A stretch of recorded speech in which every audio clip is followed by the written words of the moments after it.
Ninja, the moniker for the 26-year-old Illinoisan Tyler Blevins, played Halo competitively for years before his Fortnite stream blew up.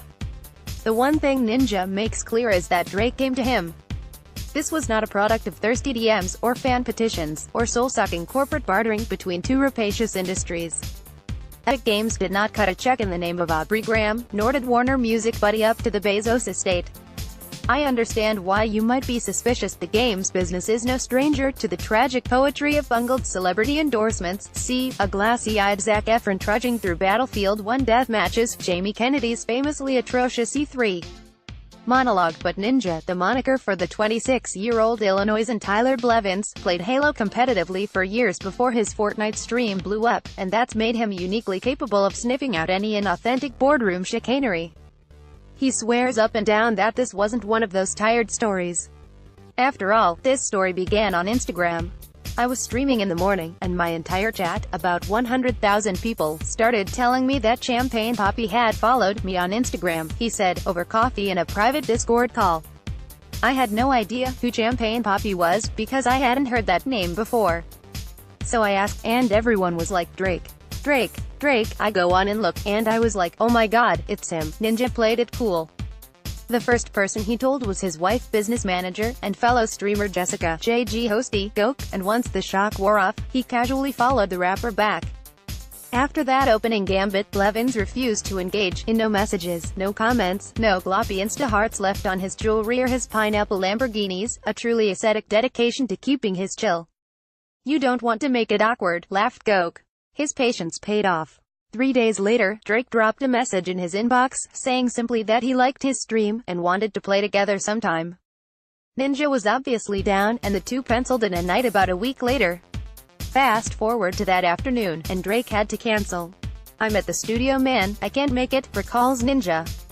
At that point, both Tyler and Jessica thought maybe they were being catfished, as if some weirdo hacker had wrested control of the Instagram servers, and was using that power to personally disappoint them.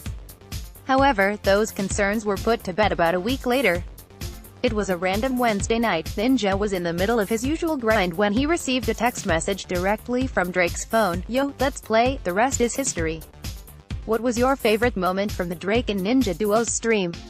Maybe that moment early on, when Blevins taught the man who rapped worst behavior, through the trouble of downloading and installing Discord on his phone.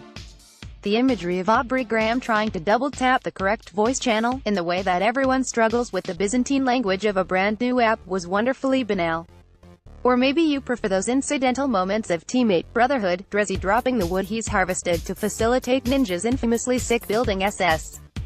I want to watch the god work, said Drake, a natural hype man, shortly after one of Ninja's many awesomes. Personally, I'm partial to Blevins' unshakable equanimity.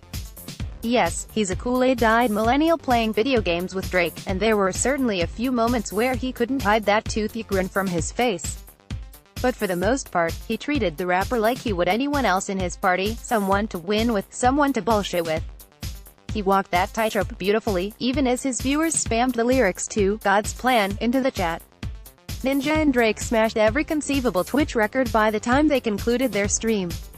Together they peaked at 600,000 concurrent viewers, eclipsing the 388,000 set by Dr. Disrespect back in February during his heroic return. But unlike Disrespect, or Tyler 1, or any other superstar on the platform, Ninja's broadcast earned some legitimate mainstream attention outside of the game's press. Both Drake and Ninja were top trends on Twitter all night, and once they added additional star power in the form of Travis Scott and Pittsburgh Steelers standout Juju Smith-Schuster for some late-night squads, all bets were off. It was, without a doubt, the most famous team that's ever queued for matchmaking.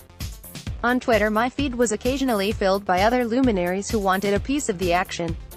Logic issued a threat, Lil Yachty jumped on his PSN, and Post Malone asserted his truth that PUBG is still better. All of this speaks well for Fortnite, which was a game people had almost forgotten about before its ridiculous battle royale renaissance, but it also puts Ninja in a fascinating place. His collaboration with Drake was thoroughly organic. Drizzy was a fan who reached out and became a friend. This is the unity between celebrities. We do not blink when Drake pals around with Kevin Hart, or James Harden. Ostensibly Ninja should be in that same category. The man conquered Twitch and earned himself over 1 million followers on Twitter and Instagram. Over the past week he's done television interviews for bemused hosts on the local news, and, as Goat notes, has fielded constant requests from radio stations across the country. But this is still a new paradigm, and Ninja knows he's one of the first people to test the waters between social stardom and Hollywood stardom, between professional gamer and professional rapper. I understand that I'm popular. I understand that I'm making money. But at what point does Drake know that he's Drake, says Blevins. At what point can Drake text LeBron, and if LeBron bails or changes plans, he can be like, bro, are you kidding me? Come on, at one point can I stop treading around those questions? For me, I don't think I'll ever change that, because I don't think I'm better than anybody else. And obviously streaming still isn't the NBA or being the most popular rapper in the world. So, I don't know if that's something I'll ever be able to shake, and I don't think that's a bad thing. One thing is clear, Ninja absolutely deserves it.